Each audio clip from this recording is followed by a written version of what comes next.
खबरदार कोई नशा मत करो।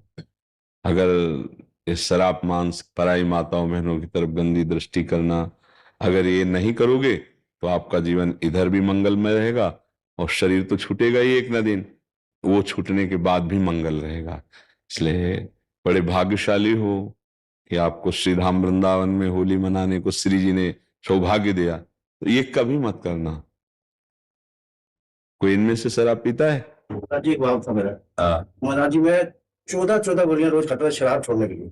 25 दिसंबर 26 दिसंबर था।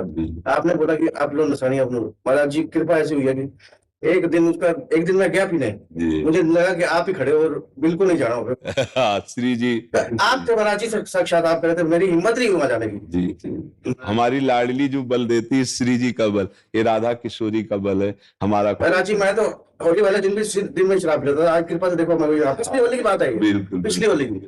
इतनी कृपा आपकी होगी, बताओ क्या बताए। बस आप आगे करना मत, ठीक है? आप बैठे हो, आप कहते हो हमारे को तो पूर्ण विश्वास हो गया। तो हम तो इसी बात को बार बार दोहराते हैं कि आज जो हमारी नई पीढ़ी है, इसमें जो ये बुद्धि भ्रष्ट करने वाले आचरण आ गए हैं, ये जीवन को बर्बाद करने वाली है। हमने कई बार प्रार्थना किया है कि जैसे नई गेहूं की फसल है, बिना बाली पके अगर उसको काट लिया जाए तो एक भी दाना किसी काम में नहीं आएगा।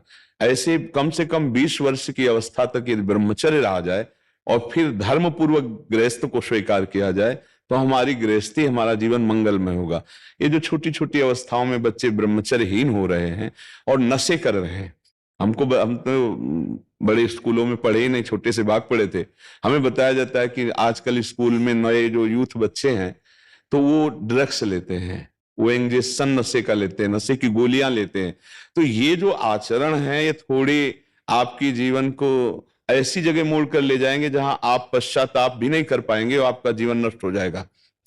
तो ये हमारे जो बच्चे बच्चियां हैं, ये अगर नशे से बचें, व्यभिचार से बचें, क्योंकि अगर नशा है और व्यभिचार है, अब जैसे कोई ड्रग्स लेने लगा, अब उसको पैसा लेने के लिए कुछ भी करना पड़े कर लेगा, क्योंकि नशे के बिना नहीं रह सकता।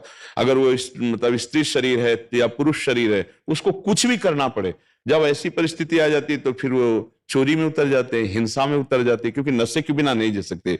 इसलिए सबसे प्रार्थना है नवयुवक भाइयों से कि भगवान के नाम में अपार सामर्थ्य है, राधा नाम में अपार सामर्थ्य है। यदि आप नाम जप करें और व्यसनों को छोड़ दें, व्यभिचार को छोड़ दें, गंदी बातों को छोड़ दें, फिर आप जहां हैं वहीं से आपकी उन्नति प्रारंभ हो जाएगी। यदि नाम का बल है और गंदे बातों को छोड़ दिया, गंदे आचरणों को, तो भगवान कृपा करते फिर उन्नति हो जाए। अगर ऐसे नशे में, व्यभिचार में अपना जीवन डुबो दोगे तो न राष्ट्र सेवा लायक रहोगे, न परिवार सेवा लायक रहेंगे। तो जो नया यूथ है, यदि ये शराब पीने से बचे, मांस खाने से बचे, गंदे नशा से बचे, व्यभिचार से बचे, तो इनका जीवन मंगलमय हो जाएगा। अगर ये चीजें करते रहेंगे तो मंगल नहीं हो सकता।